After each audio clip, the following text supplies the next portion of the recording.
All right, welcome to This Explainer. Today, we're going to embark on a really mind-expanding, kind of soothing journey together to figure out how a brilliant, ancient philosophy of happiness accidentally turned into our modern word for despair.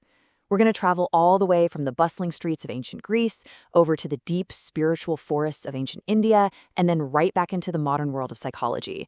And honestly, whether you're navigating the crazy halls of middle school or just managing a busy adult life, understanding this whole journey might just completely change how you look at the world. So let's just dive right into it.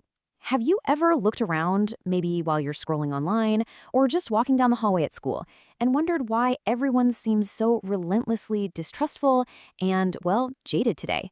It really feels like we're constantly surrounded by this heavy cloud of negativity, where people just automatically assume the absolute worst about everyone else. Psychologists actually have a name for this heavy, exhausting attitude. They call it modern cynicism. It's basically a mindset where people genuinely believe that everyone else is just greedy, manipulative, and acting purely out of selfish motives. You know, if someone does something nice, a modern cynic instantly thinks, okay, what's their hidden agenda? It's a seriously exhausting way to view humanity. And modern science tells us that this constant negativity isn't just a bad mood. It actually physically and mentally harms our well-being. Studies show that cynical hostility traps us in this really dark, vicious cycle. When we constantly expect people to be awful, we put up walls, and that leads to more stress, more conflicts with friends, and even depressive moods. We literally isolate ourselves just by expecting the worst. But here is the shocking twist, and this is wild. The very first cynics in ancient history weren't depressed or negative at all. Actually, they were kind of like ancient punks.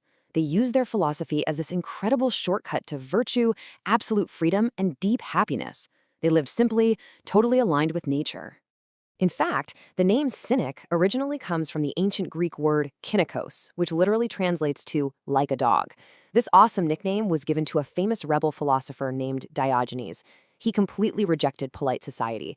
Instead, he chose to playfully and unapologetically live shamelessly in public. Kind of like a loyal, totally unbothered dog, you know? He acted as a guard, protecting the simple truth from all the complicated, exhausting lies of society. Diogenes would intentionally put himself through these extreme, super embarrassing tasks, almost like the legendary labors of Hercules.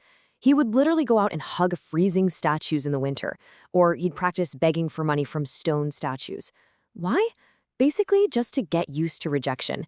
He wanted to prove beyond a shadow of a doubt that we absolutely don't need to fear embarrassment or constantly chase material comforts to be totally, truly happy.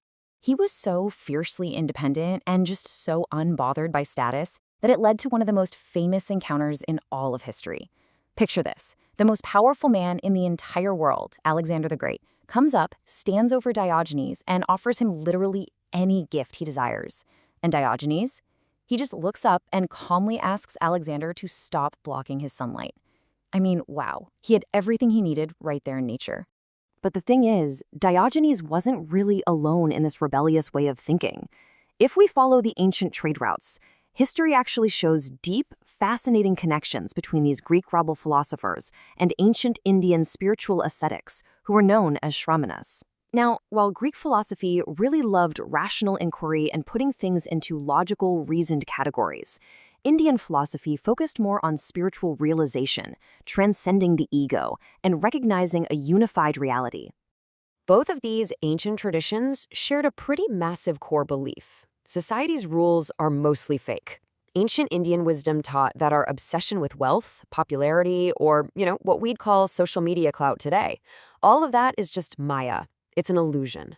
To find true peace, we have to gently shed those fake, exhausting desires to discover our real, peaceful inner self, which is known as the Atman. There's a quote from ancient Indian texts called the Upanishads that says, "That ground from which all things are born, on which depends all that is born, and into which all things return, is what you need to know." It's this incredibly soothing, cosmic realization. It reminds us that right beneath the stress of daily life, we are all deeply, fundamentally connected. There's this single universal consciousness. When you finally let go of the Maya and that heavy pressure to impress everyone, you return to this beautiful, grounding truth. Now, to bring it into closer perspective, the 20th century philosopher Michel Foucault perfectly described this ancient cynicism as a broken mirror. Basically, it's a raw, sometimes pretty ugly reflection that's held right up to society. Diogenes and those ancient cynics used this broken mirror to strip away society's lies. They wanted to show us the uncomfortable but incredibly liberating truth of who we truly are when absolutely nobody is watching. Obviously, today, we don't have to go live in a barrel on the street like Diogenes to find that sense of freedom. We can actually piece that broken mirror back together using cognitive behavioral therapy, or CBT. This type of therapy uses techniques super similar to those ancient ones to help us identify our negative thought patterns, challenge our toxic assumptions about other people, and rebuild our trust through mindfulness. It's a fantastic way to actually reduce our daily stress. So, by combining the fearless simplicity of Diogenes, the cosmic, ego-free peace of the Upanishads, and the really practical tools of modern psychology, we absolutely can cure our modern cynicism. We can take that jaded, bitter negativity and turn it back into exactly what it was originally meant to be, a literal shortcut to virtue, and a triumphant return to a life of simple, genuine joy.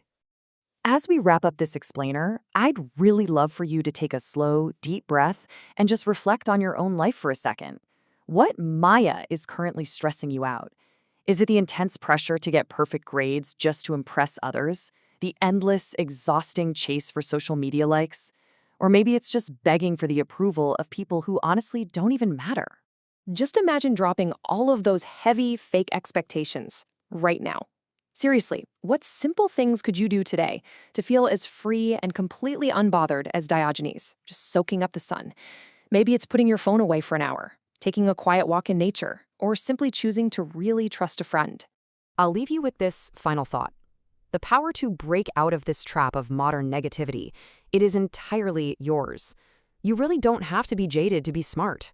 So, will you look into the broken mirror, shed the exhausting illusions of society, and rediscover the simple, beautiful truth of who you really are?